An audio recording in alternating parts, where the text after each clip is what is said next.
Aqui na nossa igreja, nós estamos vivendo dias de uma espécie de conscientização, de campanha de conscientização, e a nossa igreja está imaginando.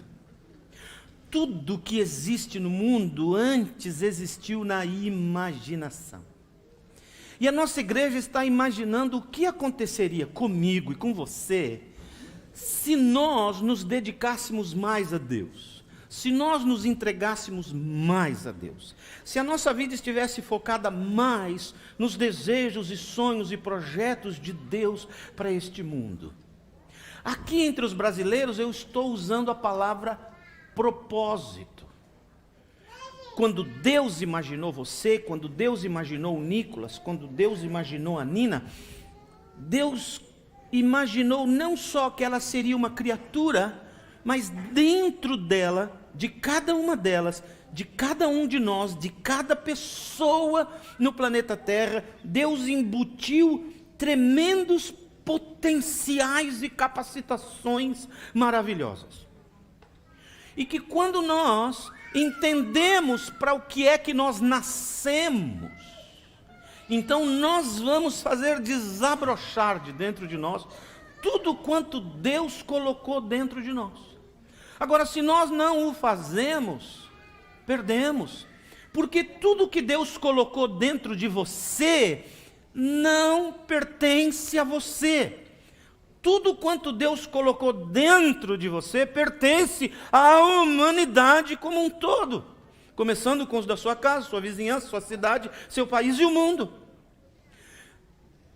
Eu já disse isso, vou repetir. Um pregador uma vez perguntou a Deus: qual é o lugar mais rico do mundo? Vale do Silício? Os campos de petróleo da Arábia Saudita? Qual é o lugar mais rico do mundo? E ele disse que Deus disse a ele que o lugar mais rico do mundo, você passa em frente de vez em quando. Aqui na Flórida é difícil de ver, mas tem. É o cemitério. O cemitério é o lugar mais rico do mundo, porque lá no cemitério há milhões de inventos que não foram inventados. Há milhões de remédios que não foram inventados e não estão sarando ninguém. Há milhões de ideias que não foram transformadas em realidades. Há milhões de projetos que jamais saíram da mente, alguns nunca do papel. Há milhões de equipamentos que poderiam beneficiar a humanidade e que nunca saíram de dentro das pessoas, e estas pessoas carregaram todos esses milhões e milhões de possibilidades, de inventos, de tecnologia, de medicina, de vacinas, de livros, de teatro, de música, de filmes, para o cemitério. E eles enriquecem o cemitério. Se você e eu entendermos que nós somos alguém que Deus criou com propósito, e descobrirmos para que é que nós existimos, nós vamos ser mais felizes, os sonhos de Deus se realizarão na nossa vida, e a humanidade será mais feliz e mais abençoada. Estamos estudando isso desde o começo de janeiro, e domingo passado nós falamos que não é pelo fato de você entender qual é o sonho de Deus para a sua vida neste mundo, que tudo será fácil. E nós estudamos domingo passado a vida de José, todos os perrengues e dificuldades pelos quais ele passou e teve que enfrentar, mas como era a bênção de Deus com ele, como era a mão de Deus com ele, mesmo nas piores situações. E hoje nós vamos continuar olhando para o José, sabe por quê? Se você quer ser um vencedor, aprende com os vencedores. Se você quer ser um vencedor, aprende com os vencedores. Os vencedores podem ensinar você 3 coisas importantes: o que eles pensam, o que eles creem e o que eles fazem. Eles podem ensinar para você quais são os pensamentos deles, como eles pensam, como eles olham, como eles avaliam a vida e o seu derredor. Depois eles podem ensinar, pode tirar tudo isso daí, eu aviso na hora de começar. Como eles pensam, como eles olham o seu derredor. Como eles acreditam e no que eles acreditam. e como eles se comportam. E deixe-me dizer esse tripé para você. Se você quiser mudar certos hábitos na sua vida, se você quiser mudar certos comportamentos, certas manias na sua vida, você vai ter que mudar suas crenças interiores. E para você mudar suas crenças interiores, você precisará mudar os seus pensamentos. Por quê? Do que você enche a sua mente, estes pensamentos se transformam nas coisas que você acredita. E as suas crenças serão limitadoras do seu comportamento. Você se comporta na base daquilo que você acredita, e você acredita na base daquilo que você joga para dentro da sua cabeça. Então, a melhor maneira é aprendermos com quem é vencedor. Quando eu vejo, por exemplo, um jogador de futebol da primeira divisão, ele já é um vencedor só porque ele está na primeira divisão. Quando eu vejo um jogador de seleção brasileira, para mim ele já é um vitorioso porque ele está na seleção brasileira. Tá certo que às vezes a gente encontra a Alemanha e tudo estraga, mas 11 de setembro, Copa do Mundo Brasil, inesquecível. Mas nós precisamos aprender com os vencedores. Então, eu vou partir hoje do ponto de vista de que você está muito afim de ser na vida aquilo que Deus planejou, projetou, potencializou você para ser. Então agora, eu quero olhar para a vida de José do Egito outra vez, para aprendermos com os vencedores. Pode começar para mim. Primeira coisa importante que eu aprendo na vida do José é que ele era um homem de visão. Ele tinha uma visão.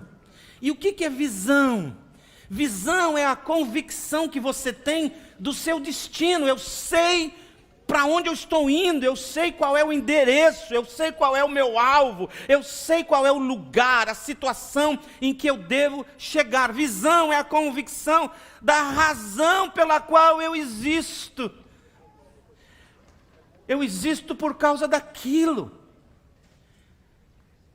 Visão é, acima de tudo, uma convicção inabalável nas promessas de Deus para a minha vida. Se você não tem visão, se você não consegue enxergar o que Deus quer de sua vida, se você não consegue enxergar para onde você tem que direcionar a sua vida, você vai falhar para com você e vai falhar para com a humanidade. Visão. Eu preciso saber para onde eu estou indo, eu preciso estar convicto que a razão pela qual eu existo é para chegar lá. Por quê? Por quê?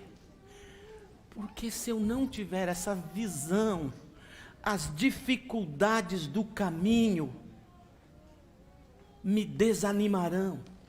As dificuldades do caminho me tirarão do jogo. As dificuldades do caminho vão fazer com que eu desista e assuma e aceite que eu sou um derrotado. Sem visão é impossível aguentar as dores do caminho. Um corretor de Ironman brasileiro estava correndo uma vez na neve. E falaram para eles, olha, usa óculos escuro para neve. Eles, na neve, óculos escuro? E explicaram que o óculos escuro foi inventado na neve. Porque os raios do sol, embora esteja frio, os raios do sol batem nos cristais da neve e vão direto para a sua retina e em 2 horas podem te cegar. Por isso o óculos de sol foi inventado na neve. E ele estava correndo. E quando ele estava correndo, ele percebeu que alguns caíram pelo caminho e desistiram.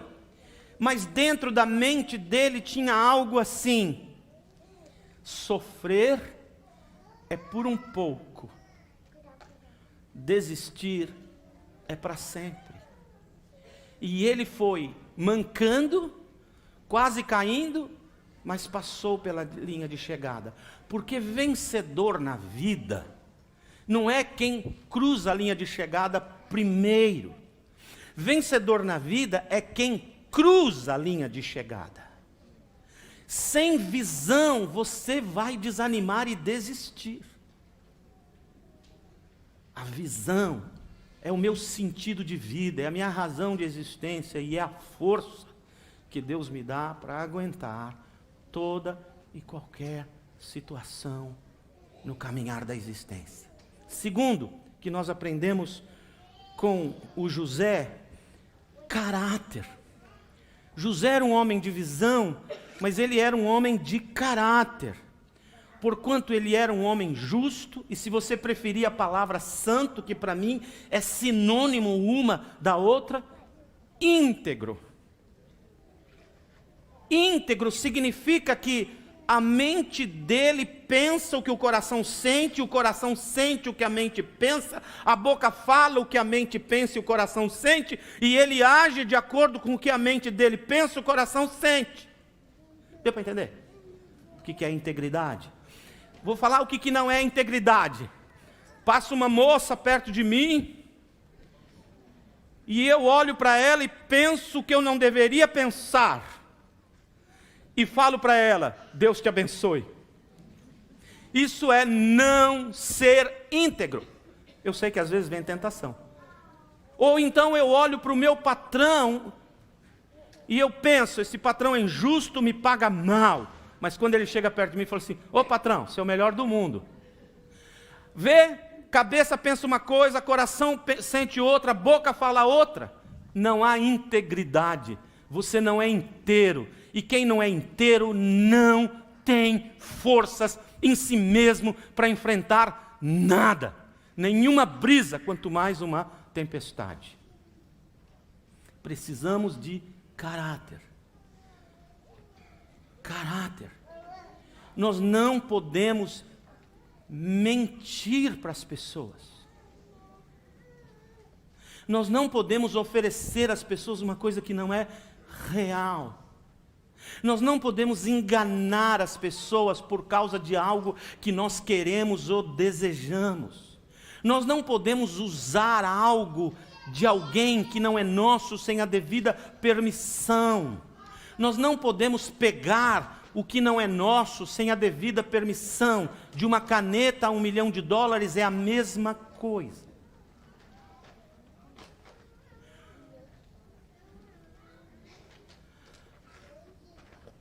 José era íntegro, era justo, portanto era um homem santo.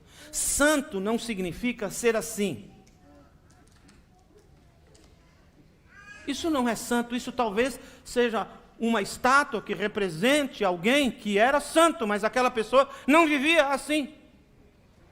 Ela se locomovia, ela falava. Precisa ser íntegro, justo. Porque senão você perde. Você perde. Amanhã ou depois, você é pego pela sua não integridade, pela sua não justiça, pela sua não santidade. Se você diz que crê em Deus, pelo amor de Deus, ande com justiça e retidão nas ruas desta cidade. Se você fala que você é crente no Senhor Jesus Cristo, pelo amor de Deus, não mente para ninguém. Se você fala que você é crente no Senhor Jesus Cristo, pelo amor de Deus, não engana ninguém. Ninguém. Ninguém. Ninguém. Ou, pelo amor de Deus, transforme-se já no agente secreto de Jesus. Ou seja, ninguém no mundo vai descobrir que você é crente. Porque senão você envergonha o nome dele, envergonha o nome da igreja e vai perder. Malandro é não ser malandro. Ser justo, como José o foi, e ele venceu. Terceira característica do José, ele era simpático. Diz a Bíblia que onde é que ele passava, ele caía na simpatia das pessoas. os donos dele no mercado de escravo, ele ganhou a simpatia. Potifar olhou para ele, o comprou, ganhou a simpatia. A esposa do Potifar ganhou mais que isso, ou tentou. Mas ele era simpático, ele era sorridente, ele era serviçal, ele era solícito, ele era pronto, ele era rápido, ele tinha iniciativa.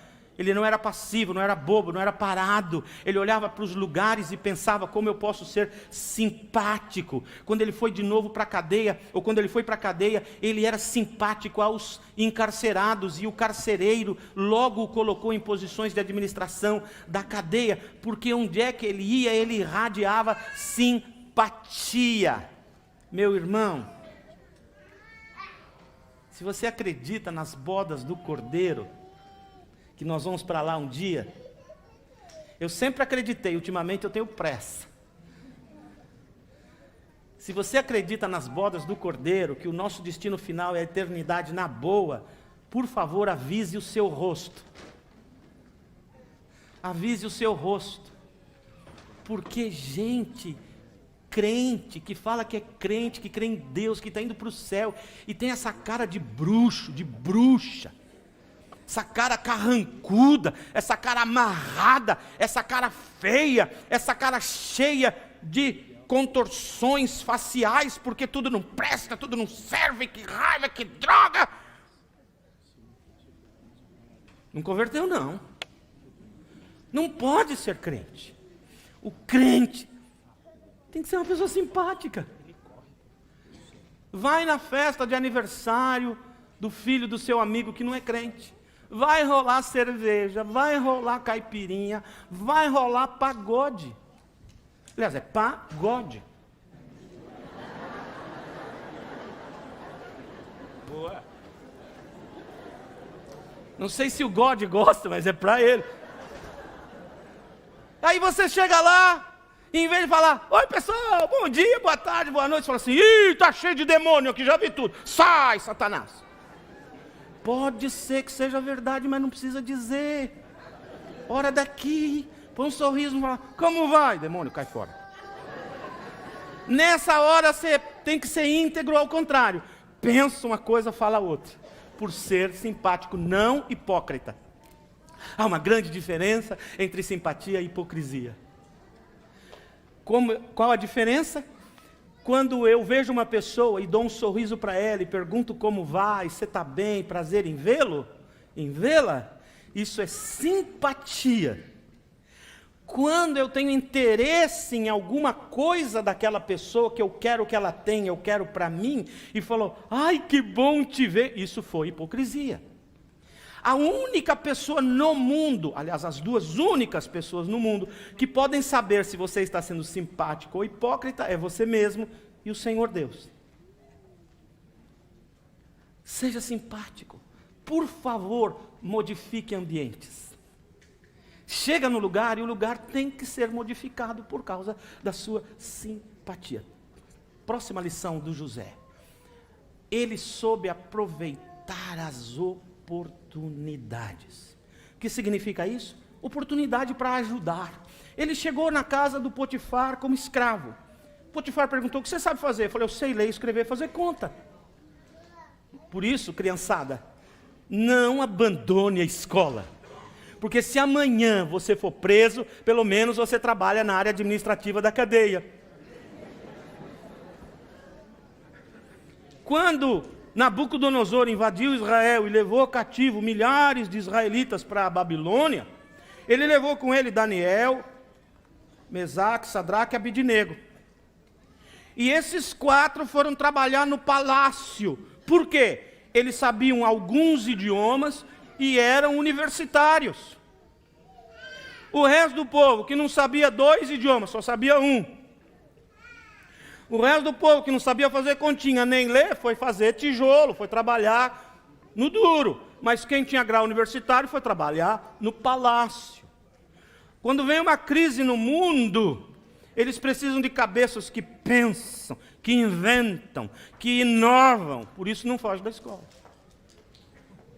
Qual era então a oportunidade de José? Ajudar.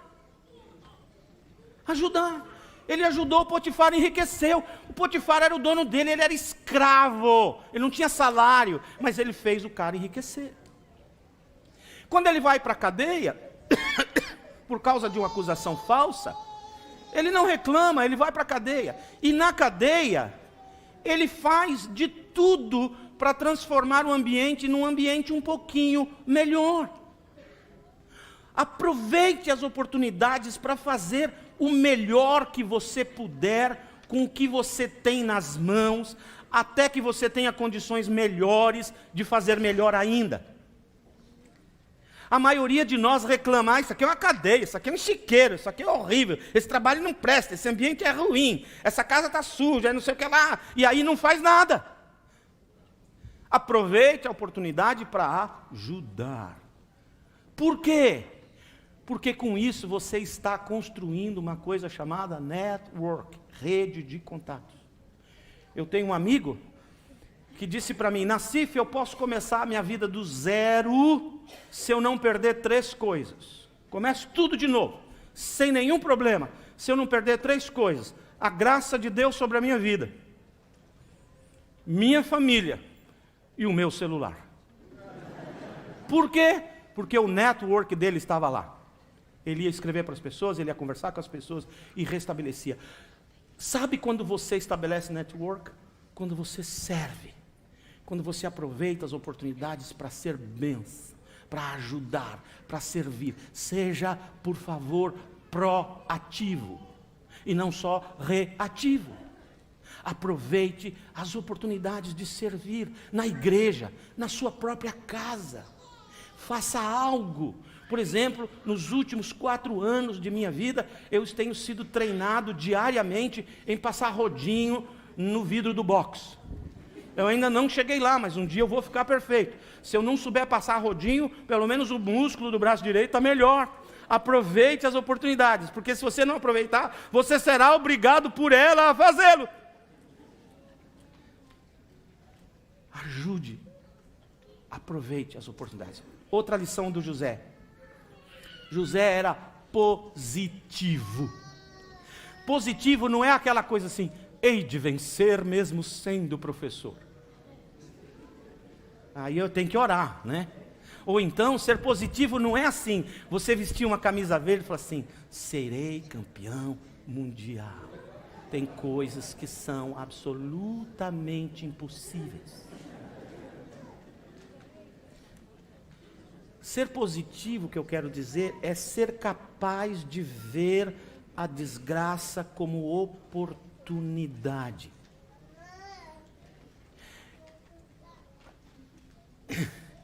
É capaz de fazer uma melhor interpretação dos fatos. É ser capaz de fazer um serviço bonito no meio de um tudo feio.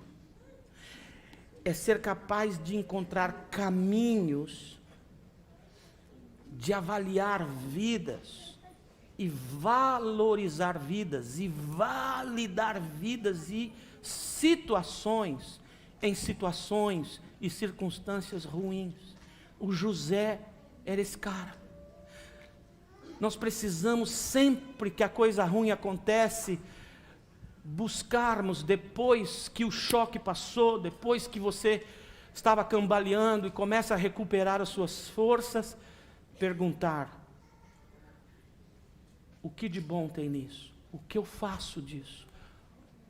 O que eu empreendo a partir disso? O que eu posso inovar? O que eu posso fazer? O que eu posso melhorar? Sabe a diferença entre inventar e inovar?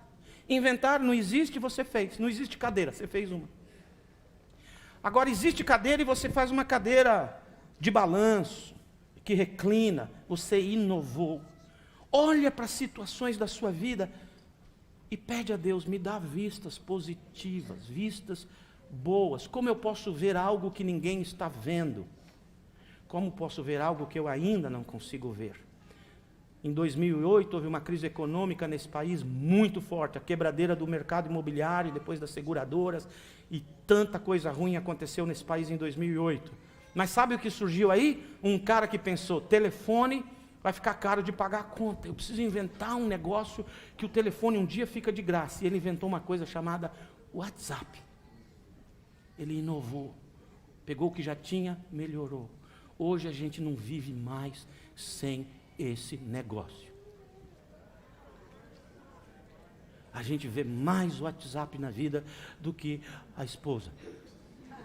A gente vê mais o WhatsApp na vida do que a própria televisão. A gente vê mais o WhatsApp na vida do que o jogo de futebol. Se já foi um jogo de futebol que o povo vendo o WhatsApp, é interessante. Se vai no jogo do aquele verde ou do Orlando City, tem que ficar vendo o WhatsApp para distrair um pouco. Mas vai melhorar.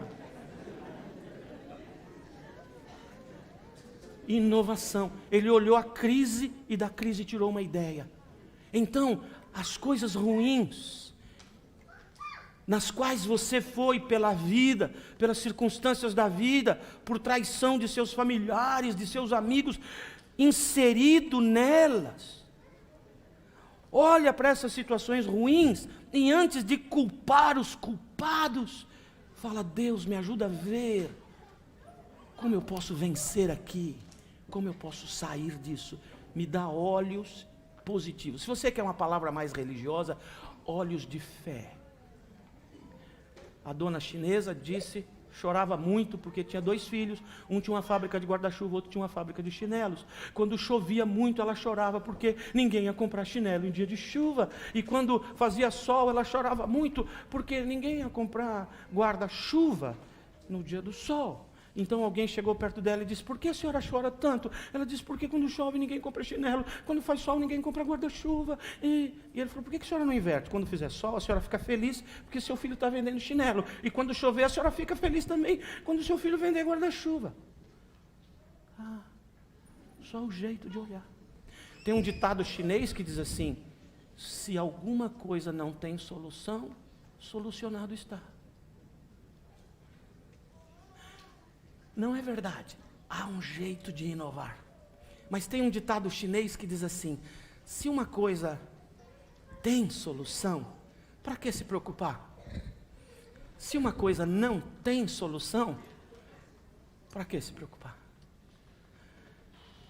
Pede a Deus para que os seus olhos sejam olhos sempre positivos nas negativas situações de sua vida. Próxima lição: ele era um homem de coragem. Coragem para não desistir da vida, coragem para suportar as privações que ele suportou, coragem para enfrentar os desafios e coragem para aceitar novas tarefas. Tem gente nesse auditório e gente na internet, Sarinha está me assistindo aí na internet, mãe do Castilhos está me assistindo aí na internet, beijo, assiste aí. Tem gente nesse auditório, quem sabe na internet, que até aguenta situações duras, aguenta firme, mas morrem de medo diante de novas situações. Eu nunca fiz isso. Eu não vou ser capaz. Eu não vou passar nessa prova. Eu nem vou fazer a prova. Aliás, lembrei de um irmão aqui que precisa fazer a prova. Não. Você tem convicção de para onde Deus está te levando? Vai e enfrenta os novos desafios. Quando eu fui entrevistado há 5 anos atrás por esta igreja, meu inglês era 1000 vezes pior do ruim que é hoje. E minha filha estava numa das entrevistas, que fala inglês muito bem, e eles me fizeram uma pergunta, e eu contei a história dos meus avós, tataravós, dos meus pais, da minha vida inteira, em vez de responder yes, no. Contei uma história imensa com o meu bad English. Aí quando eu terminei a entrevista, a minha filha falou: filho, pai, com o americano não é assim. Ele perguntou isso, você responde isso. Você contou a história da sua vida várias vezes, pai. Aí eu disse assim para ela: filha, não tem outro candidato concorrendo à vaga?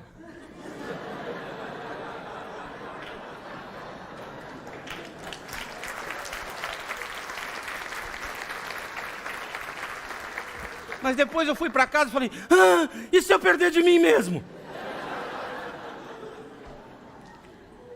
Não, enfrenta. Tem uma pá de coisa que eu morro de medo, mas eu faço cara de quem não tem e vou. Coragem. 2 últimos, perdão. Perdão, outra marca do vencedor, capaz de perdoar. Sabe por quê?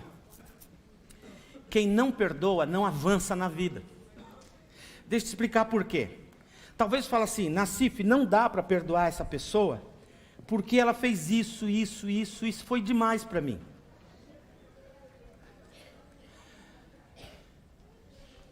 Ela não merece o meu perdão.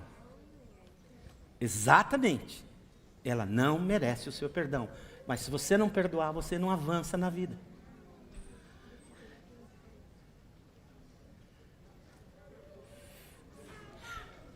Pastor, o senhor não está entendendo. Olha o que ela fez comigo. A dor que ela infligiu. Os danos que ela causou. E por que eu vou perdoar? Não dá. Por que é difícil perdoar? Porque quem perdoa paga a conta. Se eu falo para a pessoa que me danou, danificou, estragou, me levou a prejuízos enormes, que estragou com a minha vida, com a minha imagem, com o meu caráter, com a minha casa, com o meu físico, seja lá o que ela fez, e eu falo para ela assim, está perdoada para essa pessoa, significa que essa pessoa não me deve mais nada. Eu não estou falando que essa pessoa não deva pagar.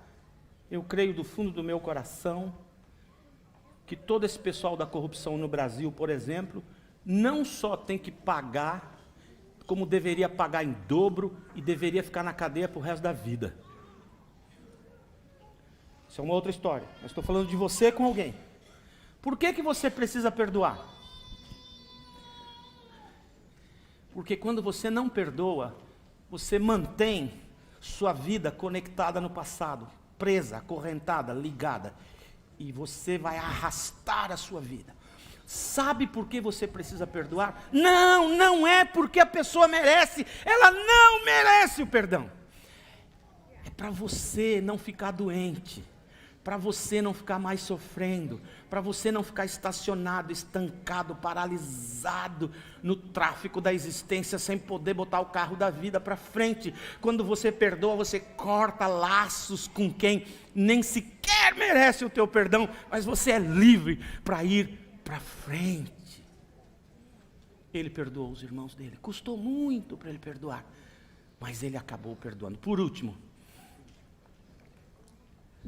e isso vale tudo. O José cumpriu com o propósito de Deus na vida dele, foi um vencedor, porque acima de tudo ele manteve esperança na justiça divina. Ele pôde ter esperança na justiça divina, esperança em Deus. Quando José descobriu, Deus me fará grande e me fará o salvador de minha nação, ele foi jogado num buraco, depois foi vendido como escravo, depois foi para o mercado de escravos, depois ele foi ser escravo de um fazendeiro, depois a esposa do fazendeiro queria conversar no WhatsApp com ele, e ele não queria, então ela brava, atração fatal, versão israelita 4.000 anos atrás, ela dedurou o menino para o marido não pensou 2 vezes, mandou o garoto para a cadeia, e todo esse momento na cadeia ele é uma bênção para todo mundo, resolve tudo para todo mundo na cadeia.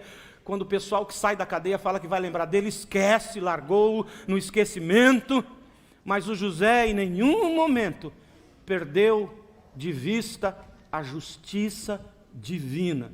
Se você disse que isso aconteceria comigo, os acontecimentos da minha vida não têm a menor importância. O que está acontecendo comigo não será impedimento para que eu chegue onde você disse, eu chegarei. E ele se tornou o primeiro ministro do Egito, vale dizer que ele era o 2º homem mais importante do planeta Terra no seu tempo. Deus colocou tremendos potenciais na sua vida. Deus o construiu com riquezas inigualáveis e únicas, que só você as tem dentro de você. Não leve para o cemitério já é demasiadamente rico. Bote isso para fora. Decida ser o que Deus deseja que você o seja, para você, para sua casa, para sua vila, para sua cidade, para esse planeta, porque nós, a humanidade, estamos esperando as grandes maravilhas de Deus que estão dentro de você desabrocharem para que vivamos melhor. Amém? Você recebeu esta palavra?